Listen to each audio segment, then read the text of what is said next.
संजय शर्मा ने लिखा है, गुरुदेव चरण स्पर्श। आपकी वार्ता से ऐसा प्रतीत हो रहा है कि विवाह से व्यक्ति की चेतना का विकास अवरुद्ध हो जाता है, जबकि इतिहास में ऐसे मनीषी हुए हैं जिनका विवाह पश्चात चेतना का भी विकास साथ साथ हुआ है। फिर सेक्स मनुष्य की प्राकृतिक आवश्यकता है जिसको विवाह अच्छे से रेगुलेट करता है, अन्यथा समाज में अराजकता फैल जाएगी। विकसित चेतना का व्यक्ति शादी होने अथवा ना होने दोनों स्थितियों में प्रसन्न रहेगा।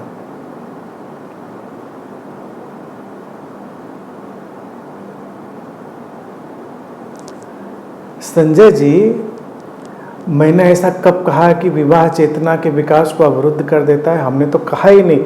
इस चर्चा को लिया ही इसलिए क्योंकि उस विकास में सहयोगी है, इसीलिए तो इस पर बात कर रहे हैं। अवरुद्ध करने वाला होता तो हम बात ही क्यों करते उस पर बात ही नहीं करते। अब शराब, ड्रग्स, इस सब विषयों को हमने, उनको क्वेश्चन आ गया तो जवाब दे देते हैं, उस पर हम बात ही नहीं करते क्योंकि वो तो अवरुद्ध कर ही रहे हैं, तो उससे बात भी क्या करनी है, वो बात खत्म हो गई। तो विवाह में ऐसी कोई बात नहीं कि अवरुद्ध करता है, कर सकता है, ये बात अगर कहेंगे तो ठीक है। मैंने ऐसा कभी नहीं कहा कि अवरुद्ध करता है।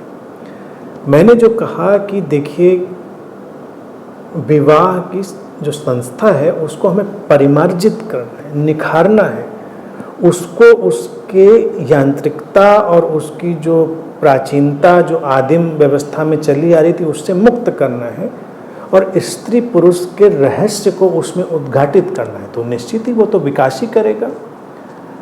दूसरी बात जो कहते हैं कि आपके इतिहास में ऐसे मनुष्य हुए जिनका विवाह पश्चात चेतना का विकास भी, तो हमने ऐसा कहा ही कब कि विवाह के पश्चात नहीं, चेतना तो बढ़ रही है, विवाह हो ना हो वो तो विकसित होगी ही। और दूसरी बात की कहते हैं कि सेक्स मनुष्य की प्राकृतिक आवश्यकता है जिसको विवाह अच्छे से रेगुलेट करता है, अन्यथा समाज में अराजकता फैल जाएगी। और विकसित चेतना के व्यक्ति तो शादी होने अथवा ना होने दोनों स्थितियों में प्रसन्न है। बेशक, तो क्या है ना संजय जी, अराजकता तो अभी भी फैली हुई है। ये प्रश्न अक्सर लोगों में उठता है, तो आप तो मैच्योर हैं, इस बात समझते हैं। लोग अक्सर पूछते हैं अगर ये बातें ऐसी समझ ली हमने तो समाज में अराजकता हो जाएगी, तो मैं उनको कहता हूँ कि ज़रा आँख खोल के देखो अराजकता कहाँ पे नहीं है, इससे ज़्यादा और अराजकता क्या होगी। समाज में अराजकता ही अराजकता है।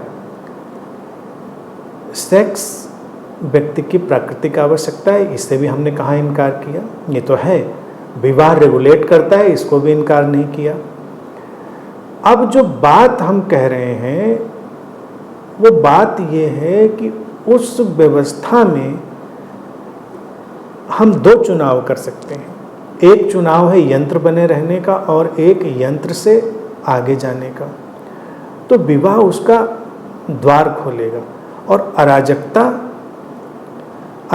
पर एक ऐतिहासिक विवेचन और समझें कि विवाह की संस्था के कारण ही, ये नहीं मैं कह रहा हूँ कि विवाह की संस्था गलत है इसलिए, लेकिन जब मनुष्य ने अपने आदिम विकास क्रम में विवाह का आविष्कार किया तो उसी के साथ ही वेश्यावृत्ति का भी आविष्कार हुआ।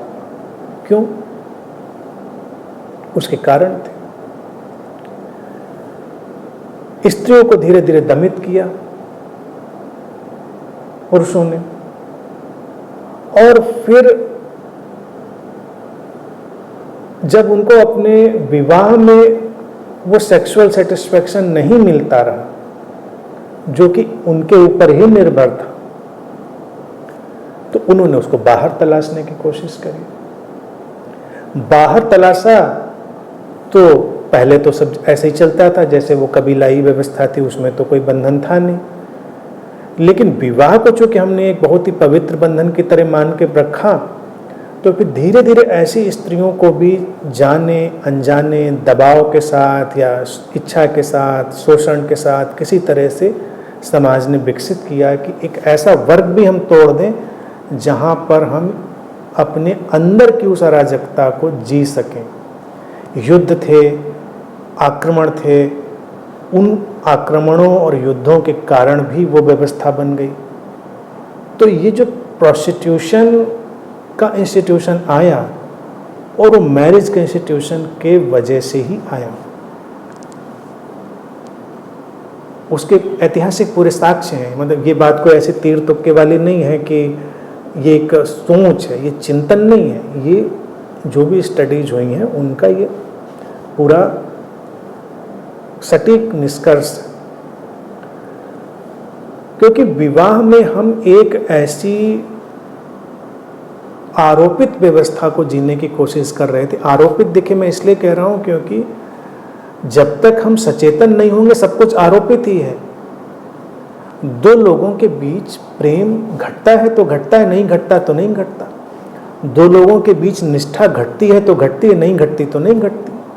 विवाह में हमने माना कि होना ही चाहिए ऐसा, और वो कहीं हुआ कहीं नहीं हुआ। जहाँ नहीं हुआ वहाँ से फिर अलग व्यवस्थाएं पैदा हुई। और आज की तारीख में भी देखिए, आज की तारीख में भी बिल्कुल जो हमारा मॉडर्न टाइम है उसमें भी हर चीज़ के लिए हमारी तैयारी होती है, लेकिन विवाह में जाने के लिए व्यक्ति फिजिकली, मेंटली, इमोशनली, मैं स्पिरिचुअली भी चलो ऐड कर देता हूँ, आम आदमी को उसकी ज़रूरत नहीं, लेकिन फिजिकली, मेंटली, इमोशनली वो मैच्योर है, तैयार है कि नहीं, हम ये तो जानने की कोशिश ही नहीं करते। हम तो उसको धक्का दे देते हैं, कहते हैं नहीं बच्चा बड़ा हो गया।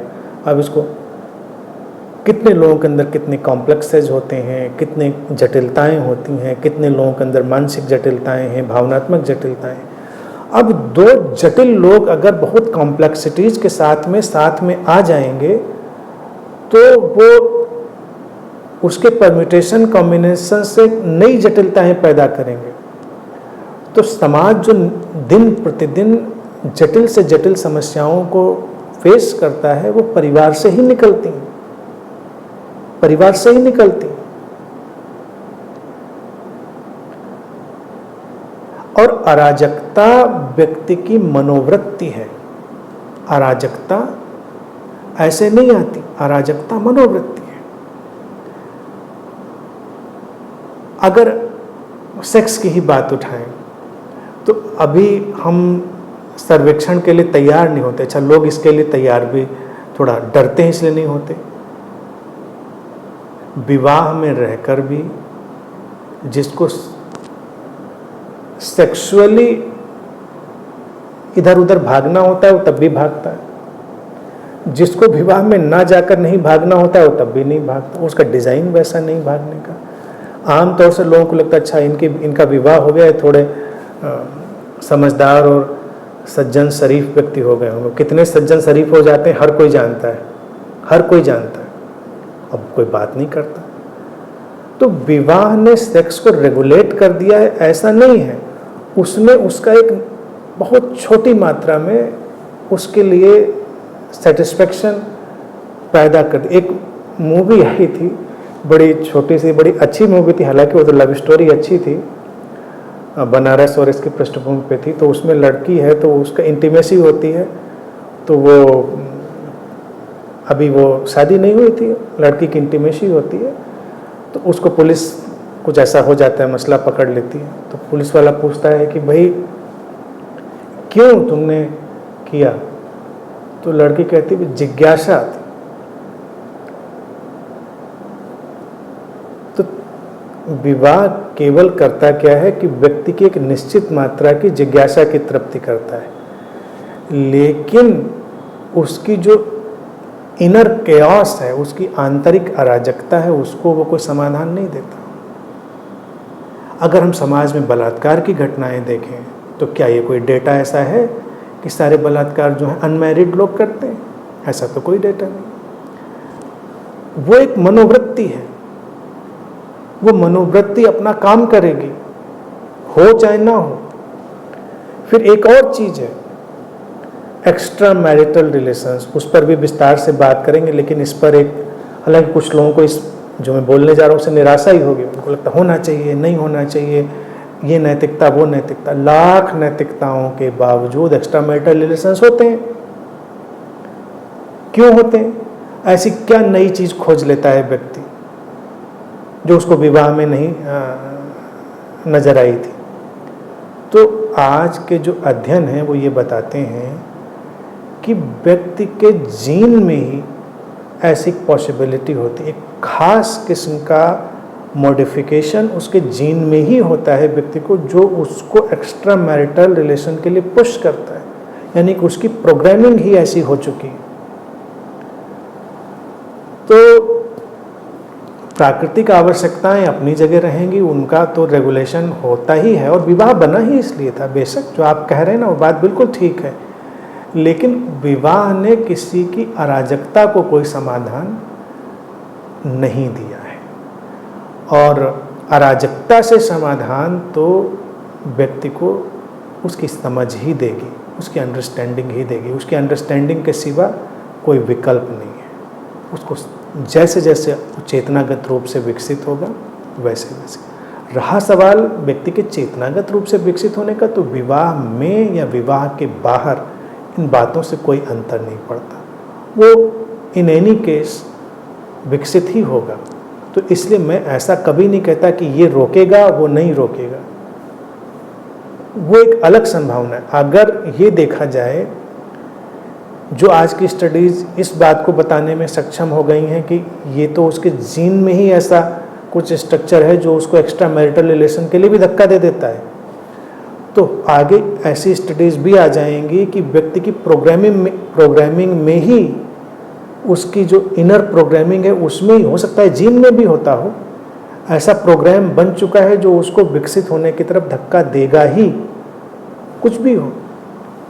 हमने तो हर परिस्थिति में विकसित होते हुए लोग देखे, हर परिस्थिति में। तो इसलिए ये बात अप्रासंगिक है, बस उसको समझना है। विवाह को हमको एक अलग धरातल में ले जाना है, उसके रूटीनी पुनरावृत्ति वाले धरातल से हटाकर उसको उस अनंत संभावना वाले आयाम में, इसलिए ये हम लोग चर्चा कर रहे हैं, बात को समझने के लिए।